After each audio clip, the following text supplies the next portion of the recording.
কলকাতা থেকে মাত্র 2 ঘন্টার দূরত্বে প্রকৃতি, ইতিহাস, স্থাপত্যের মাঝে যদি একটা বেলা দারুণভাবে কাটাতে চান, বর্ধমানের কিন্তু বিকল্প নেই।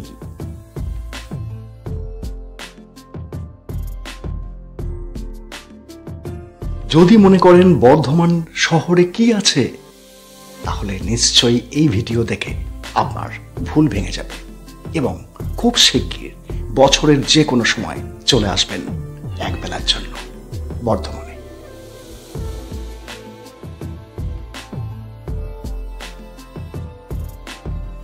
লোকাল ট্রেনে তো আসা যায়, মাত্র 2 ঘন্টার মধ্যে যদি আসতে চান, আমরা যেমন হুল এক্সপ্রেসে মাত্র 2 ঘন্টায় সকাল 8:30টার মধ্যে বর্ধমানে পৌঁছে গেছিলাম। এবং ঘড়িটা লক্ষ্য করবেন, যখন বর্ধমান স্টেশনে ফিরলাম বর্ধমান ঘুরে, তখন বাজে 3টে। সুতরাং এই সময়ের মধ্যে কিভাবে বর্ধমান ঘুরলাম তারই বিস্তারিত বর্ণনা।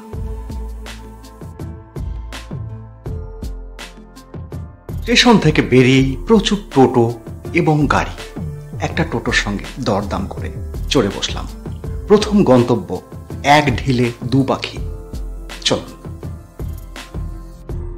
চলে এলাম মাত্র 10 মিনিটের মধ্যে মিঠাপুকুর মোড়, বর্ধমানের বিখ্যাততম ডালপুরি, মালপোয়া, চায়ের দোকান। এখানে মাত্র 8 টাকা পিস ডালপুরি দুটো খেলে মন এবং পেট দুটোই শান্তি পাবে। এবং ডালপুরি ছাতুর নয়, একবার টেস্ট করুন। একটা দারুণ ব্রেকফাস্ট সেরে চা খেয়ে চলে এলাম পাশেই সর্বমঙ্গলা মন্দির। কেন এখানে এলাম বলছি। 1702 সালে মহারাজা কীর্তিচাঁদ এই সর্বমঙ্গলা মন্দিরটি নির্মাণ করেছিলেন। এটি একটি নবরত্নের চূড়া বিশিষ্ট মন্দির। আসলে এখানে আসার উদ্দেশ্য ভোগের কুপন কাটা। সকাল 10টা থেকে দেওয়া হয়, মোট 400 জনের 50 টাকা করে। এসব পরে বলছি, তার আগে মন্দিরটা একটুখানি ঘুরে দেখুন। 1:45 থেকে ভোগ দেয়া শুরু হবে। সুতরাং আমরা চলে এলাম স্টেশনের পাশেই শের আফগানের সমাধিতে। দারুণ জায়গাটা, একবার ঘুরে দেখুন। 1610 সালে কুতুবউদ্দিন এবং শের আফগান দুজনা যুদ্ধে নিহত হয়েছিলেন।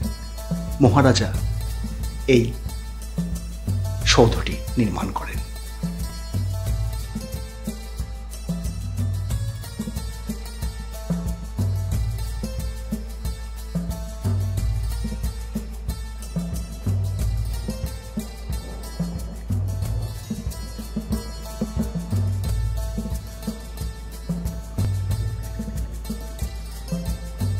এমন সুন্দর ঐতিহাসিক সৌধ থেকে এবার চলে এলাম বর্ধমানের ধানের গোলা নামে খ্যাতি আছে সেই রাইস মিলে।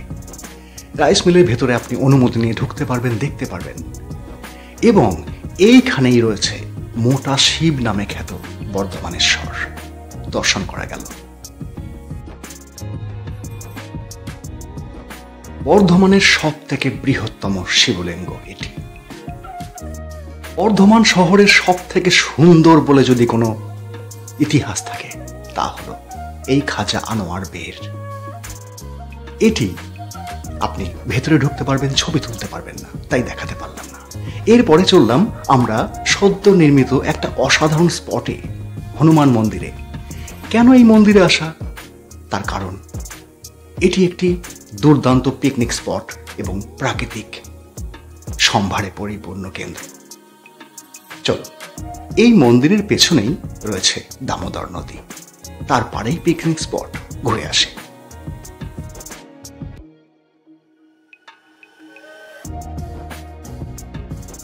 আপনার মনে হবে না আপনি বর্ধমান শহরে আছেন, মনে হবে কোনো গ্রাম বাংলায় চলে এসেছেন।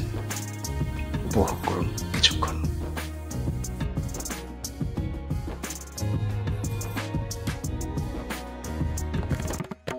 এবার চলে এলাম কাঞ্চননগরের বিখ্যাত কঙ্কালেশ্বরী মন্দির। এই যে মূর্তিটি, এটি 1000 বছর আগে দামোদরের তীরে পাওয়া গেছিল। আজকে প্রতিষ্ঠিত হয়েছে, যেখানে দুর্দান্তভাবে জায়গাটিকে তৈরি করা হয়েছে। একটা জলাশয়ের মাঝখানে মন্দির সমূহ, সন্ধ্যা আরতি হয়।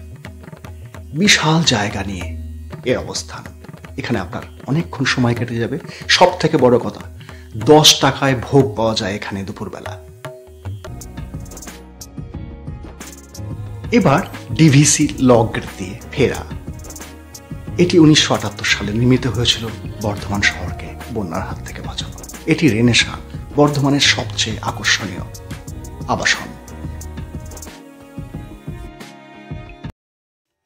এবার চলে এলাম নবাবহাট 108 শিব মন্দির, যা বর্ধমান শহরকে পরিচিত করায়।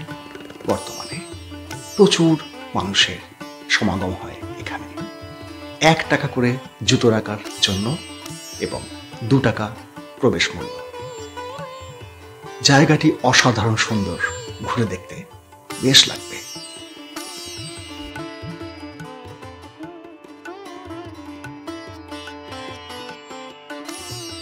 সারা বছর জনসমাগম হলেও শিবরাত্রি এবং শ্রাবণ মাসে এখানে জনজোয়ার তৈরি হয়।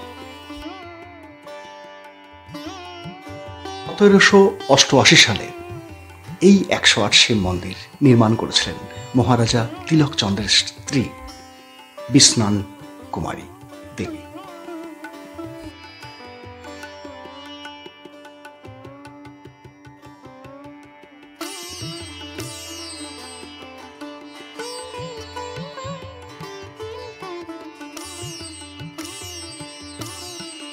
ভেতরে 2টি জলাশয় রয়েছে, যেই জল দিয়ে মন্দিরে কাজকর্ম সারা হয়।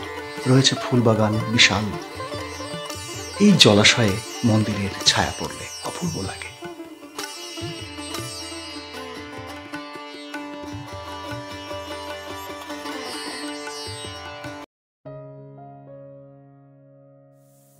একশো শিব মন্দিরে অনেকক্ষণ সময় কাটিয়ে চলে এলাম বর্ধমানের প্রাকৃতিক সম্ভারে পুষ্ট এবং একটা অসাধারণ জায়গা, এই জুলজিক্যাল পার্ক। বৃহস্পতিবার বন্ধ থাকার কথা, কিন্তু নোটিশ দিয়েছে যে খোলা থাকবে। টিকিট বাচ্চাদের 10 টাকা, বড়দের 25 টাকা। এইখানে আপনি সারা দিন কাটাতে পারেন, এত চমৎকার জায়গা।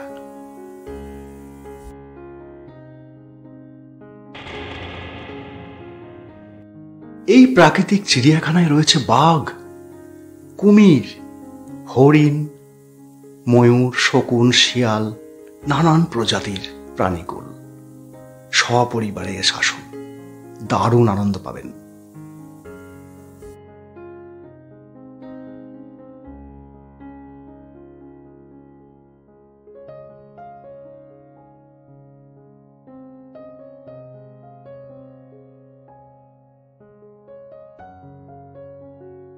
ভিডিওটা কেমন লাগছে অবশ্যই মতামত দিয়ে জানাবেন।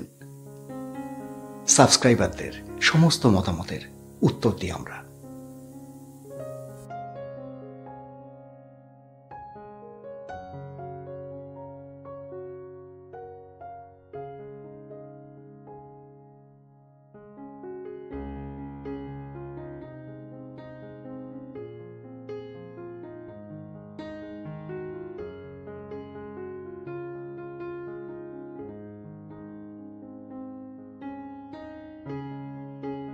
এখানে রয়েছে দ্বিবীজপত্রী উদ্ভিদের একটি জীবাশ্ম। একটা গাছ পাথর হয়ে গেছে, দেখেই শিহরিত হবেন।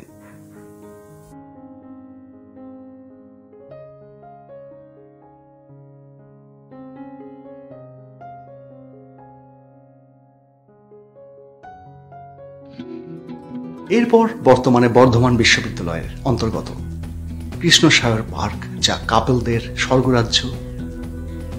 এখানে আসতে পারেন, ঘুরে নিতে পারেন গোটা রাজবাড়ি ক্যাম্পাস, কিন্তু ভেতরে প্রবেশ নিষিদ্ধ।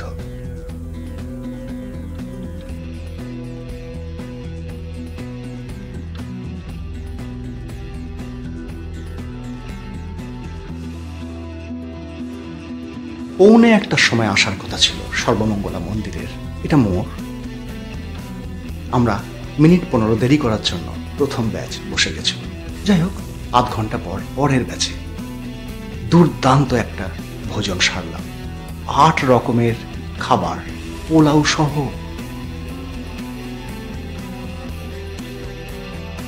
এরপর বর্ধমানের প্রবেশদ্বার কার্জন গেট, বর্তমানের বিজয় তোরণ। 1903 সালে এটি নির্মিত হয়েছিল।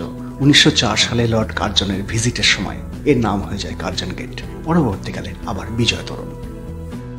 এই কার্জন গেটের রাস্তাতেই রয়েছে একটি চার্চ। দারুণ লাগবে এখানে খানিকক্ষণ সময় কাটাতে। এবং এই চার্চের উল্টো দিকেই রয়েছে বিখ্যাত, বর্ধমান বিখ্যাত সীতাভোগ, মিহিদানা এবং বিভিন্ন মিষ্টির দোকানের সেরা সম্ভার রাধাবল্লভ মিষ্টান্ন ভাণ্ডার। এখানে মিষ্টি দেখুন, খান, এবং আমরা যেমন বাড়ির জন্য সীতাভোগ নিয়ে প্যাক করে নিলাম। একটা দারুণ ট্যুর করে 3টের মধ্যে বর্ধমান স্টেশন।